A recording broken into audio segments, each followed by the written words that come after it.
आज मी इथं गव्हाच्या पिठाचं एक नवीन रेसिपी बनवणार आहे। तुम्ही मैदा किंवा दोन्ही थोडं वापरलं तरी चालेल। गव्हाचं पीठ घेतलेलं आहे, त्याच्यामध्ये चवीपुरतं मीठ घातलेलं आहे आणि त्याचबरोबर 1 चमचा मी साखर मिक्सरला लावून बारीक करून घेतलेला आहे, तर ते सुद्धा ह्याच्यामध्ये घातलेलं आहे।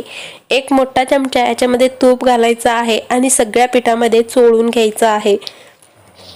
तर तुम्ही याला पराठा म्हणू शकता किंवा रोटी सुद्धा म्हणू शकता। तर हे खूपच छान लागणार आहे। ह्या पहिलं तुम्ही कधीच खाल्लं नसेल किंवा केलंही नसेल, तर व्हिडिओ आवडत असेल तर प्लीज लाईक शेअर सबस्क्राईब करा। त्यानंतर याच्यामध्ये मी अर्धा चमचा इथं बेकिंग पावडर घातलेला आहे आणि पाव चमचा एवढं बेकिंग सोडा घातलेला आहे। बेकिंग सोडा खूप थोडंसं घालायचं आहे आणि त्यानंतर अर्धी वाटी याच्यामध्ये दही घातलेलं आहे। दही असं खूप आंबट नसावं, ताजंच आहे किंवा एकच दिवस झालेलं तरी चालेल। तर सगळं ह्याच्यामध्ये बेकिंग पावडर बेकिंग सोडा दही घालून सगळ्या पिठामध्ये मिक्स करून घ्यायचं आहे। तर सगळं मिक्स करून घेतलेलं आहे आणि त्यानंतर ह्याच्यामध्ये थोडंसं पाणी घालून ह्याचा आपल्याला पीठ आहे तो चपातीसारखं कसं लाटतो कसं मळतो तसं ह्याचं पीठ आहे तो मळून घ्यायचा आहे। तर पाणी इथं एकदम नाही घालायचं, थोडंसं पाणी ह्याच्यामध्ये घालून हे पीठ आहे मी इथं मळून घेतलेलं आहे। तर असंच याला 2 ते 3 मिनिटासाठी छान मऊसूत करून घेतलं। त्यानंतर ह्याच्यावरती ताट झाकून आपल्याला बाजूला ठेवून द्यायचं आहे। ह्याच्यावरती तुम्हाला जर तेल लावायचं असेल तर तुम्ही लावू शकता किंवा असंच ठेवलं तरी चालेल, फक्त वर ताट झाकून ठेवायचं आहे 15 ते 20 मिनिटासाठी। त्यानंतर इकडं एक दुसरं पातेलं घेतलेलं आहे, त्याच्यामध्ये एक साधारण अर्धी वाटी एवढं मटर घेतलेले आहे। त्याच्यामध्ये पाणी घालून गॅसवर ठेवायचं आहे। तर पाणी इथं गरम झालेलं आहे आणि उकळी सुद्धा आलेली आहे। त्यानंतर त्याला मटरला आहे शिजवून घ्यायचं आहे मऊ होईपर्यंत। इकडं दुसऱ्या वाटीमध्ये मी साधारण एक अर्धी वाटी एवढं चिंच आहे तो भिजत घातलेला आहे। तुमच्याजवळ वेळ नसेल तर तुम्ही गरम पाण्यात हे चिंच आहे तो भिजवून घेऊ शकता। तर इकडं मटर आहेत तो छान असं पाण्यामध्ये शिजत आहेत। साधारण एक 4 ते 5 मिनिटं आपल्याला हे मटर शिजायला लागणार आहेत। मऊसूत असं स्मॅश करण्यापुरतं आपल्याला हे मटर उकडवून घ्यायचं आहे। त्यानंतर आपल्याला इथं कांदा लागणार आहे, तर इथं कांदा मी चिरून घेत आहे बारीक बारीक। त्यानंतर इथं एक कढई घेतलेला आहे, कढईमध्ये साधारण 1 चमचा तेल घातलेला आहे। तेल गरम झाल्यावरती 1 चमचा जिरा आणि थोडंसं बडीशेप याच्यामध्ये घालायचं आहे। त्यानंतर इथं हे धने आहेत त्याला असं चुरून घालायचं आहे किंवा ते अर्धे फोडी झालेले तुम्हाला इथे दिसत असेल। आणि हिरवी मिरची घातलेला आहे, तर हिरवी मिरची मी खूप थोडंसं घातलेलं आहे, तुम्ही कमी जास्त करू शकता। आणि त्याचबरोबर थोडंसं लसूण आणि थोडंसं अद्रक ह्याच्यामध्ये घालायचं आहे। तर धने आणि बडीशेप ह्याच्यामध्ये घालायचं आहे, म्हणजेच आपलं हे रेसिपी आहे किंवा पराठा किंवा रोटी आहेत तो छान असं लागणार आहेत। त्यानंतर जे आपण चिरून घेतलेला कांदा आहे तर तो ह्याच्यामध्ये घालून 1 मिनिटभर परतवून घेतलं। त्यानंतर इथं थोडंसं मसाले घातलेला आहे, हळद लाल तिखट आणि चवीपुरतं मीठ घातलेलं आहे। थोडंसं ह्याच्यामध्ये उपवासाचं मीठ किंवा सैंधव मीठ तुम्ही म्हणू शकता ते घातलेलं आहे, ते मीठ घातल्यामुळे खूप छान लागतं।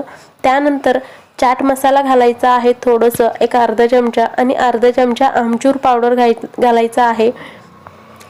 चाट मसाला किंवा आमचूर पावडर दोन्हीपैकी एक घातला तरी चालेल। त्यानंतर थोडंसं याच्यामध्ये हिंग घातलेला आहे। तर सगळं घालून झालेलं आहे। त्यानंतर हे आम्ही मटर शिजवून घेतलेलं होतं ते मऊ शिजलेले होते, त्यानंतर त्याच्यामधलं पाणी काढून ह्याच्यामध्ये कढईमध्ये घालायचं आहे। तर सगळं 1 मिनिटभर परतवून घेतलं, गॅस बारीकच ठेवायचा आहे। आणि त्यानंतर जे आपण पोटॅटो स्मॅशर आहे त्याच्याने हे बारीक करायचं आहे किंवा चमच्याने केला तरी चालेल। तर गॅस आता 1 मिनिटभर असंच चालू होतं, त्यानंतर हे मी खाली घेतलं म्हणजे गॅस बंद केलेला आहे। त्यानंतर हे सगळं असं छान बारीक करून घेतलेलं आहे। तर हे बारीकच करून घ्यायचं आहे किंवा पराठा बनवताना ते बाहेर सुद्धा येऊ शकतं, त्यामुळे बारीक करायचं आहे। त्यानंतर इकडे चिंच सुद्धा छान असं भिजलेले आहेत पाण्यामध्ये, तर याला मी इथं हातानेच करून घेत आहे। तर तुम्ही इथं हाताने किंवा एका गाळणीने तुम्ही हे छान असं बारीक करून गाळून घेऊ शकता। तर हे मी पहिलं चिंच आहे तो हाताने स्मॅश करून घेतलं किंवा असं चोळून घेतलं आणि त्यानंतर त्यातलं सगळं पाणी ह्याच्यामध्ये काढून घेतलेलं आहे। तर ह्याच्यामध्ये मी परत कांदा घातलेला आहे, छोटंसं एक चिरून घेतलेलं होतं तर ते कांदा घातलेला आहे, हिरवी मिरची घालायचा आहे आणि लसूण आणि अद्रक बारीक कट केलेलं ते ह्याच्यामध्ये घातलेलं आहे। सगळं एकदा मिक्स करायचं। ह्याच्यामध्ये साखर घालायचं आहे, साधारण एक 3 ते 4 चमचा मी साखर याच्यामध्ये घातलेला आहे। मीठ घालायचं आहे चवीपुरतं आणि त्याचबरोबर थोडंसं हिंग घालायचं आहे। तर सगळं एकदा छान मिक्स करायचं आहे। 1 चमचा मी इथं जिरा पावडर घातलेला आहे आणि थोडंसं चिली फ्लेक्स ह्याच्यामध्ये घातलेलं आहे। चिली फ्लेक्स घातल्यामुळे खूप छान लागतं। आणि 1 चमचा मी परत असं धनेचं चुरून घातलेलं आहे, अर्धा त्याची फोडी इथं झालेली तुम्हाला दिसत असेल तर ते ह्याच्यामध्ये घालायचं आहे। कोथिंबीर असेल तर कोथिंबीर तुम्ही इथं घालू शकता। त्याचबरोबर हे जे आपण मसाला बनवून घेतलेलं होतं ते थंड देखील झालेलं आहे। तर ह्याच्यामधले असं छोटे छोटे गोळे बनवून घ्यायचे आहेत।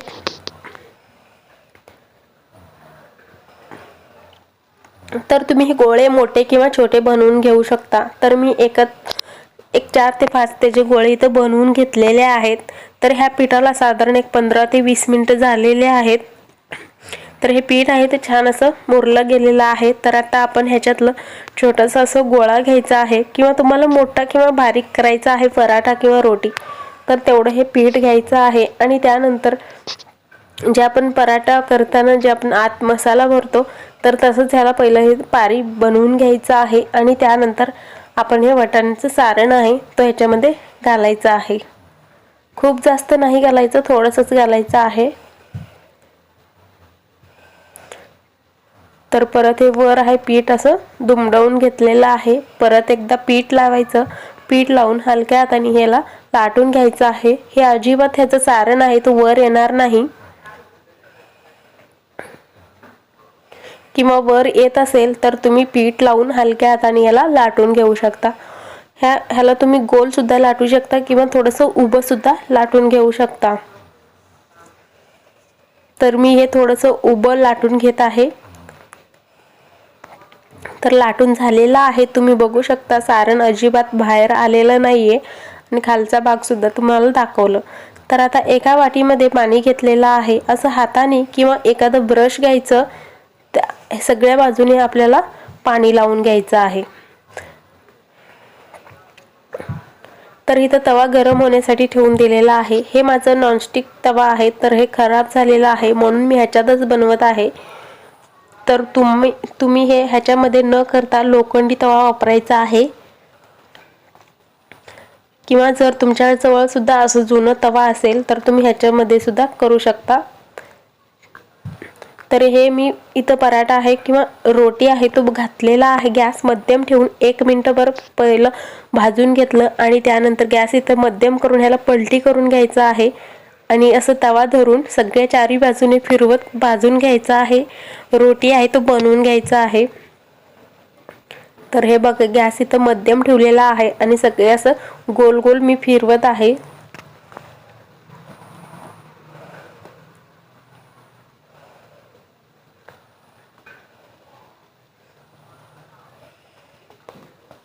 तर आता हे भाजून झालेलं आहे। तर आता आपण हेला काढून बघूयात आणि दोन्ही साइडने सुद्धा छान असं भाजला गेलेला आहे। साधारण एक 3 ते 4 मिनिटं आपल्याला एक रोटी व्हायला लागणार आहेत। तर तुम्हाला इथं दिसत नसेल, आता मी ह्याला उलटं करून दाखवते। तर हे बघा सगळ्या बाजून छान असं भाजला गेलेला आहे।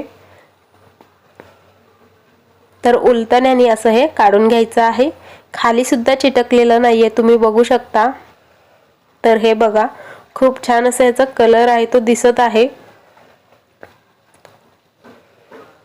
तर तुम्ही सुद्धा अशा पद्धतीचं मसाला रोटी बनवू शकता।